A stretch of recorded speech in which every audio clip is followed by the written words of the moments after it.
అందరికీ నమస్కారం. మంత్రి ఎమ్మెల్యేల పైన తిరగబడ్డ ప్రజలు అసలు వాళ్ళు ఏం చేశారు, ఎందుకు వాళ్ళు తిరగబడుతున్నారు, ఎందుకు ఇది గొడవ అవుతుందన్న ఈ పరిస్థితికి కారణం ఏంటన్న పూర్తి వివరాలు తెలుసుకునే ముందు వీడియోని అయితే పూర్తిగా చూసి ఒక సబ్స్క్రైబ్ అయితే చేసుకుని లైక్ చేస్తారని కోరుకుంటున్నాను. రాజధానిలోని N8 రహదారి పైన ఆ విషయం పైన మంత్రి నారాయణ ఎమ్మెల్యే శ్రవణ్ కుమార్లతోని ఆ నేతృత్వంలో జరిగిన సమావేశంలో అయితే ఒక ఆయన మాట్లాడారు కదా. ఆయన గుండెపోటుతో చనిపోవడం కూడా జరిగింది.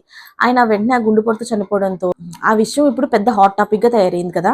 ఇప్పుడు ఆ విషయం గురించే నేను చెప్తున్నాను. ఆయన ఎవరో కాదు, దొండపాటి రామారావు, రాములు అని పిలుస్తున్నారు ఆయన్ని.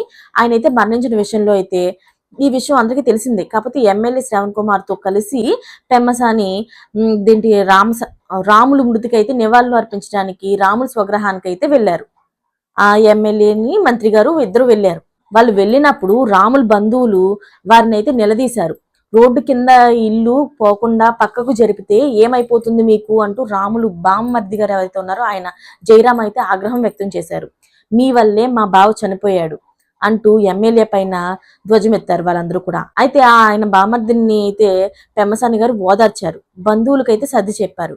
వాళ్ళు ఏమంటున్నారంటే, ఎవరిని చంపడానికి వచ్చారు మీరు, మీ సానుభూతి మాకొద్దు, ఎమ్మెల్యే శ్రవణ్ కుమార్ వల్లే రాములు చనిపోయారు అంటూ కేంద్ర సహాయక మంత్రి పెమ్మసాని రాజశేఖర్ సమక్షంలోనైతే తాడికొండ ఎమ్మెల్యే తెనాలి శ్రవణ్ కుమార్ పైన రాములు బంధువులైతే ఆగ్రహం వ్యక్తం చేశారు. అయితే ఆ బంధువుల్ని ఆ పెమ్మసాని గారు కొంచెం ఓదార్చడంతో బంధువులకు సర్ది చెప్పడం జరిగింది. కానీ మంత్రి నారాయణ కూడా రాములు ఇంటికి వచ్చి నివాళులు అర్పించారు. రాములు భార్య, కొడుకు, కుమార్తెలతోని సీఎం చంద్రబాబు గారు అయితే ఫోన్లో మాట్లాడారట. అలాగే రాములు మృతి దురదృష్టకరమని, అండగా ఉంటామని చంద్రబాబు వారికి భరోసా కూడా ఇచ్చారట. అయితే మంత్రి నారాయణ, ఎమ్మెల్యే శ్రవణ్ కుమార్లు అందుబాటులో ఉంటారని, ఏ కష్టం వచ్చినా సరే వారిని కలవచ్చు అని చెప్పి ధైర్యం చెప్పారట. అయితే చంద్రబాబు గారు ఈ విషయంలో ఫోన్ చేసి మాట్లాడి ఇంత సర్ది చెప్పినా సరే రాములు చనిపోవడానికి కారణం మాత్రం ఈ ఎమ్మెల్యే, మంత్రి అని చెప్పేసి వాళ్ళు తీవ్ర కోపంలో అయితే ఉద్రిక్తంగా ఆ పరిస్థితుల్లోని అంటే నివాళులు అర్పించడానికి వచ్చిన వాళ్ళ మీద తీవ్రంగా విరుచుకుపడినట్టు తెలుస్తుంది.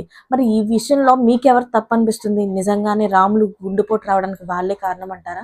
ఆయన చనిపోవడానికి కారణం ఆయనే అనిపిస్తుందా మీకు కూడాను? మరి మీ ఉద్దేశం ఏంటనేది కామెంట్ రూపంలో తెలియజేసేయండి. Thanks for watching friends.